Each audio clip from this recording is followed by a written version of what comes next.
These are the people that kept us alive for 6 years. We landed here in Honolulu with nothing. With nothing. My family was flown from Malacanang Palace to Hickam Air Force Base. And when we finally moved to Makiki Heights, kayong lahat, nakikita ko kayo, nandun kayong lahat. I know they were always there. We had nothing with us. They kept everything to inspect everything. These are the people who kept body and soul together of the Marcos family. Ultimo,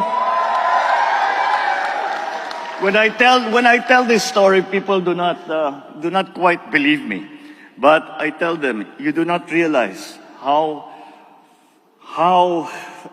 close we became and how kind and how generous the people, the Filipinos, Americans in Hawaii were.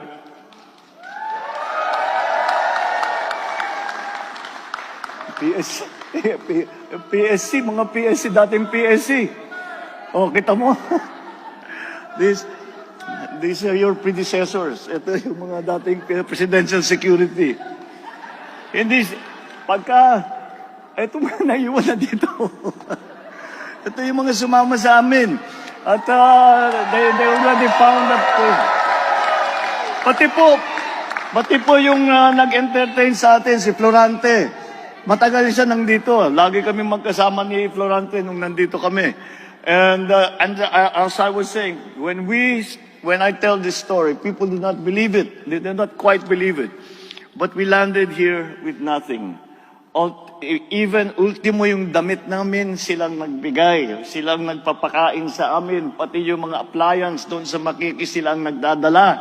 At pagka kami nalulungkot, sila ang nagpapasaya sa amin. Kung hindi sa inyo, palagay ko, wala na yung pamilyang Marcos. Kaya hindi ko makakalimutan.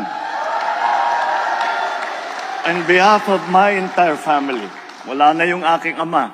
But when my mother found out that I was coming to Honolulu, he said, you make sure that you go back to all of those people who went out of their way to keep us comfortable, to keep us alive, literally alive. And that is something that I will carry in my heart, that the Marcos family will carry in our heart. We tell our children about this and how wonderful you all were to us in the time that we were here. We could not have survived that very difficult period if not for you. And that's why it was when I was in San Francisco, I insisted we must pass by Hawaii, because even if I thank you every day for 1,000 years, it is not enough for all of the things that you did for us.